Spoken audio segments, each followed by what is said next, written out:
In a world where everyone is shouting to be seen, the most dangerous person in the room is the one you can't read. Mata Hari turned cheap fabric and ordinary lies into a myth that hypnotized emperors. Lola Montez walked into a royal theater and tried to outshine a queen, and lost her future in a single evening. This video is about that thin line, how to use mystery to pull all eyes toward you, and how one wrong move turns the same aura into a curse that destroys your power. In 1905, rumors began to ripple through Paris about a young woman from the East who danced in a certain private house, slowly shedding the veils wrapped around her. A journalist who had seen her performance wrote, "Glittering with jewels and perfumed with exotic scents, this woman from the East has come to Europe to bring a touch of oriental luxury and color into the jaded life of its great cities." Before long, everyone knew the dancer's name, Mata Hari. Earlier that year, in winter, a small, carefully chosen audience would gather in a salon filled with Indian statues and other rare objects. The orchestra played pieces inspired by Indian and Japanese motifs. After making the guests wait and whisper their guesses, Mata Hari would suddenly appear in a dazzling costume. A short white cotton top, embroidered in Indian style with precious stones, jeweled hoops at her waist holding a sarong that revealed at least as much as it concealed.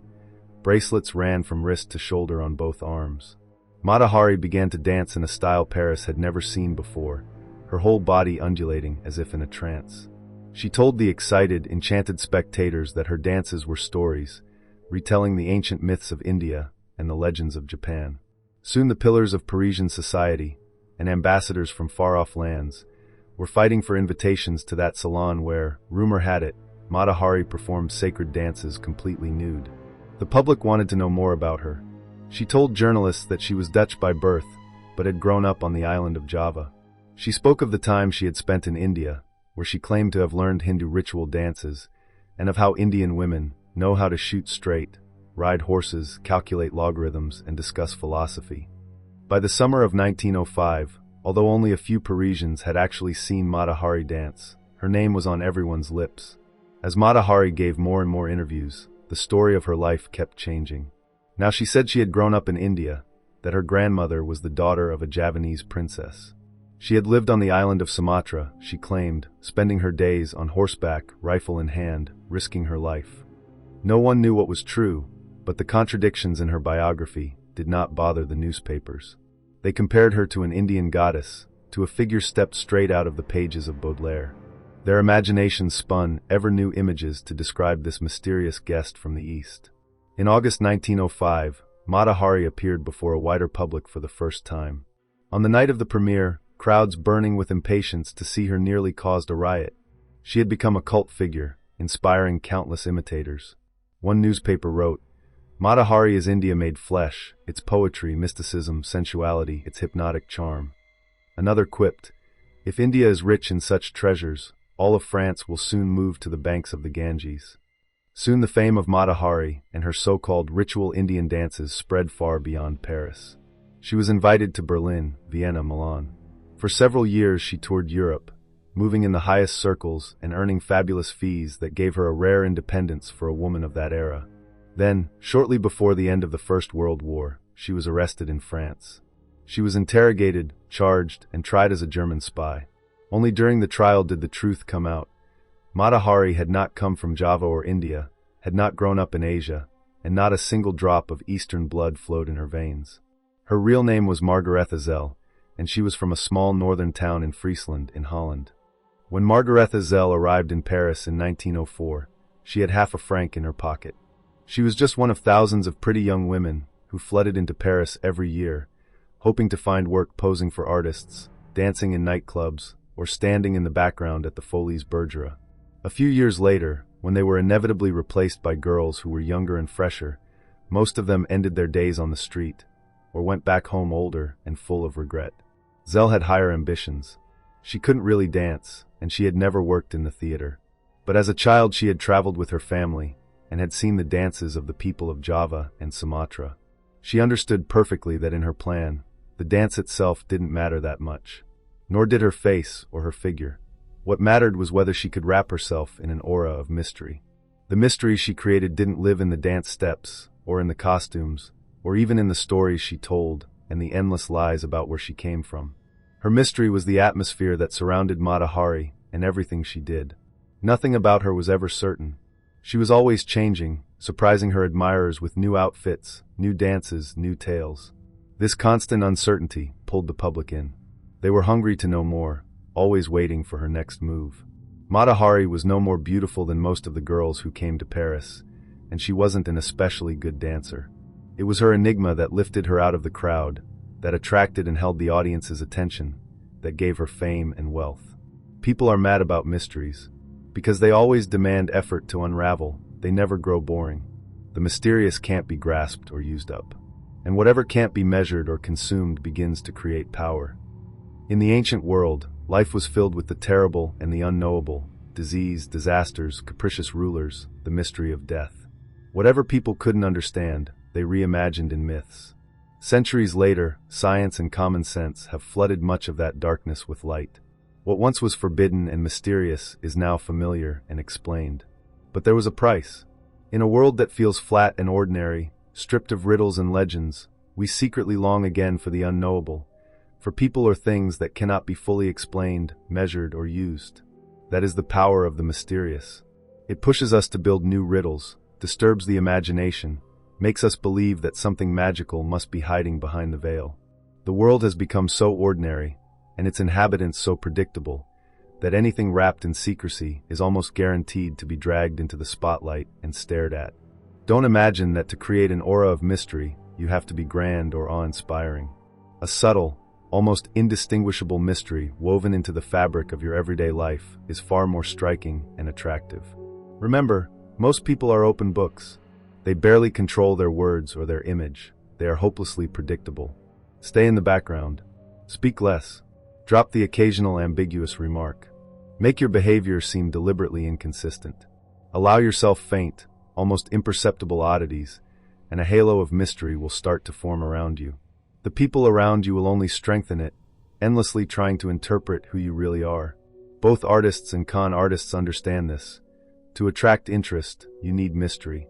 Count Victor Lustig, an aristocrat among swindlers, mastered this game brilliantly. He always did unusual things that sometimes seemed completely pointless. He would pull up to luxury hotels in a limousine driven by a Japanese chauffeur. No one had ever seen a Japanese chauffeur before. It looked exotic, strange. Lustig wore the finest clothes, yet there was always one detail, a medal, a flower, an armband, placed just slightly off, not quite where it should be. It didn't look tasteless so much as eccentric and intriguing. In the hotels, people saw him receiving message after message, delivered by his Japanese driver. He would tear each note up with a look of extreme displeasure. In reality, they were just blank slips of paper. Lustig would sit alone in the lounge, reading a large, impressive-looking book, smiling politely at people but never starting a conversation. Within a few days, of course, everyone in the hotel was burning with curiosity about this strange man. That attention is exactly what allowed Lustig to fleece his victims. They practically begged for his time and company. Everyone wanted to be seen next to the mysterious aristocrat. Hypnotized by the image he projected, these people never noticed how thoroughly he was robbing them. Even mediocrity can use mystery to seem smarter and deeper than it really is. It helped Mata Hari, a woman of rather ordinary looks and unremarkable intellect, pass herself off as a goddess and make her dances look divine. The veil of mystery around an artist makes their work more interesting, a trick Marcel Duchamp used with great success. It's simple, say less about what you do. Joke and flirt instead, toss out playful and even contradictory comments, then let others work hard to extract meaning from it all. Enigmatic people automatically place everyone else beneath them, because others are forced into the role of trying to figure them out. Those who love this aura of mystery try to surround everything they do with uncertainty and the unknown. Mao Zedong, for example, carefully maintained a mysterious image. He didn't need to work hard to seem inconsistent or contradictory. The contradictions in his words and actions did that for him. To everyone, even his wife, Mao felt impossible to fully understand, and that lent him a kind of greatness. It also meant the public never lost interest. They waited anxiously for his next move. If your position in life doesn't allow you to hide your actions completely, at least learn to be less transparent. From time to time, do something that doesn't match what people expect from you. That tension will keep their attention on you and in turn make you stronger. When crafted carefully, A riddle about who you are can stir a kind of fascination that terrifies your enemies. During the Second Punic War, 219 to 202 before Christ, the great Carthaginian general Hannibal ravaged everything in his path toward Rome. Hannibal was famous for his intelligence and his cunning. Under his command, the Carthaginian army, though smaller than the Roman one, outmatched it in strategy and tactics. But one day his scouts made a serious mistake and led the army into swampy ground with the sea behind them. The Roman forces blocked the only pass through the mountains to the mainland, and the Roman commander Fabius was triumphant. He had trapped Hannibal himself. He posted guards and began planning a decisive victory. But late that night, the Roman sentries saw something incomprehensible below, an enormous line of lights moving toward the mountain. Thousands upon thousands of lights. If this was Hannibal's army, then somehow it had grown 100-fold. The guards argued heatedly about what it might mean. Reinforcements from the sea? Troops that had been hiding in ambush? Ghosts? Meanwhile, the lights scattered all over the mountainside, and a terrible noise rose from below, as if millions of horns were blaring at once. Demons, the sentries decided. Even the cleverest and bravest guards in the Roman army panicked and abandoned their posts. The next morning, Hannibal was gone from the marshes. So what was his trick? He hadn't really summoned demons. In reality, he had ordered bundles of branches to be tied to the horns of the thousands of bulls that traveled with his army for sacrifice. When the branches were set on fire, it looked as if an immense army was surrounding the mountain. As soon as the flames began to burn their skin, the animals bolted in every direction, bellowing wildly, and the lights scattered across the slopes. The genius of the maneuver was not in the fire or the noise themselves, but in the unsolvable puzzle Hannibal forced upon his enemy. The riddle seized the sentries' attention, filled them with terror, and sent them fleeing. If you are cornered, trapped, forced onto the defensive, try a simple experiment. Do something that cannot be easily understood or interpreted. Let the action itself be ordinary, but stage it in a way that confuses your enemies, that allows for many possible explanations and hides your true intentions. It isn't enough to be merely unpredictable. Like Hannibal, put on a performance that defies understanding. Let there be no clear system, method, or motive, no explanation at all. If you succeed, you will inspire fear and dread, and the guards will abandon their posts. Call this the mad Hamlet tactic, because Shakespeare's hero used it brilliantly to terrify his stepfather Claudius with inexplicable behavior. Fear magnifies everything. Wrapped in mystery, your forces will seem larger than they are, and your power far more frightening. Pause for a second and be honest in the comments. Do you lean more toward oversharing or controlled mystery? At the beginning of your climb, you need to attract attention at almost any cost. But the higher you rise, the more you must adapt to changing circumstances. Never lean on the same tactic for too long. A subtle aura of mystery is a powerful tool for anyone who is building a sense of authority and wants to be noticed while still appearing composed and restrained. But Mata Hari took her fantasies too far. The accusation of espionage against her, although fabricated, seemed reasonable and believable, because her constant lies had already made her look suspicious and dishonorable. Do not let the mist of mystery around you slowly harden into a reputation for lying. Your secrets should feel half like a game, intriguing, playful, and harmless. Never go so far that you cannot walk it back. There are times when it is better not to stand in the center of public attention at all. In such moments, scandal and noise are the last things you need. The attention you draw to yourself should never offend the powerful or compete with their reputation. You will only lose by comparison. It is an art to know when to fight for attention and when to slip into the shadows. Lola Montez mastered the art of attracting attention. She came from a small town, yet managed to bend fate, becoming the lover of Franz Liszt and later the favorite and political advisor of King Ludwig of Bavaria. But in her later years, she lost her sense of measure. In 1850, all of London was waiting for the premiere of Shakespeare's Macbeth, with the greatest actor of the time, Charles John Keane. The entire English elite was expected to attend. Rumor even had it that Queen Victoria and Prince Albert would appear before the public. At the time, custom demanded that by the moment the Queen arrived, everyone should already be in their seats. The audience gathered early, and when the Queen entered her box, everyone rose and greeted her with applause. The royal couple waited a moment, then responded with a bow. People sat down, the lights went down, and then every eye in the theater shifted to the box directly opposite the royal one.